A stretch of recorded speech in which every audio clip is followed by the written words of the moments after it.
ఆ రోజు ఆ మీటింగ్ ఎలా జరగాలి, ఏమేమి ఫుడ్ అందించాలి అన్న విషయాలు కూడా ముందే నిర్ణయించుకొని ఆఖరి పేజీ రాసుకున్నారంట.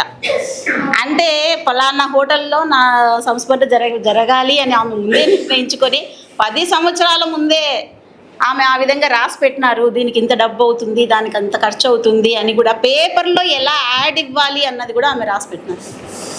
అంటే మనము ఎప్పుడు కూడా చావు అంటే భయపడతారు చాలామంది. మనకి ఏదైనా అనారోగ్యం ఉన్నా కానీ బాధపడిపోతాం. అట్లాంటిది 10 సంవత్సరాల ముందే తన వీలునామా లాగా రాసి పెట్టేసినారంటే ఎంత ముందు చూపు ఉన్నటువంటి వ్యక్తి అన్న విషయం కూడా మనకు అర్థమవుతుంది. ఆ రోజు సంస్మరణ సభకు కూడా ఆమెకు వైద్యం అందించిన డాక్టర్లు వచ్చినారు. చెన్నై నుంచి హైకోర్టు జడ్జి మేడం అపర్ణ గారు తను వచ్చినారు. అంటే ఎక్కడెక్కడి నుంచో కూడా తనకు వైద్యం అందించి వెళ్ళిపోతారు డాక్టర్లు. అట్లాంటిది మన వనజ మేడం, ఆమె ఎంత బిజీనో, కార్డియాలజిస్ట్, ఆమె ఎంత బిజీనో తెలుసు. తర్వాత ఆమె మేడం చనిపోయిన రోజు కృష్ణప్రశాంతి గారు కూడా సందేశం పంపించినారు. ఇట్లా చాలామంది ఆ సభకు కూడా వచ్చినారు. కాబట్టి మేడం లేని లోటు మా కళాశాలకి చాలా చాలా తీరని లోటు.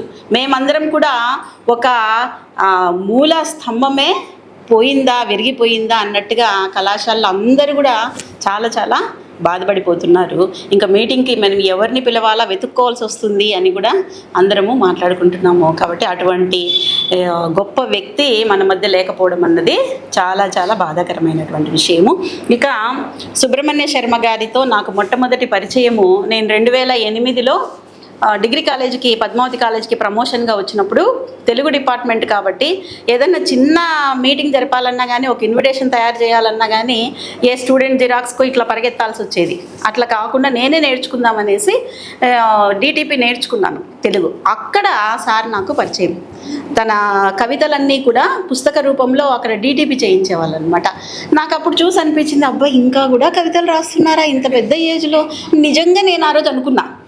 తరువాత మొన్న ఉగాదికి 2008 ఎక్కడ, 25 ఎక్కడ, ఇన్ని సంవత్సరాలుగా అదే శరీరము అలాగే కవితలు రాస్తూ అలాగనే ఉన్నారంటే ఎంత ఆశ్చర్యకరమైనటువంటి విషయం. నేను ఎప్పుడు చూస్తా అంటే అయ్యో ఎలా వీళ్ళు ఇంత ఈ వయసులో కూడా ఇంత ఇదిగా వాళ్ళు కవిత పైన వాళ్ళకు ఉన్నటువంటి దృష్టిని అలాగే నిలుపుకోగలుగుతారు అని చాలా ఆశ్చర్యం వేస్తుంది. అటువంటి గొప్ప వ్యక్తులు మళ్ళీ మన కవి సమ్మేళనాలకి లేకపోవడం అన్నది చాలా బాధాకరమైన విషయం.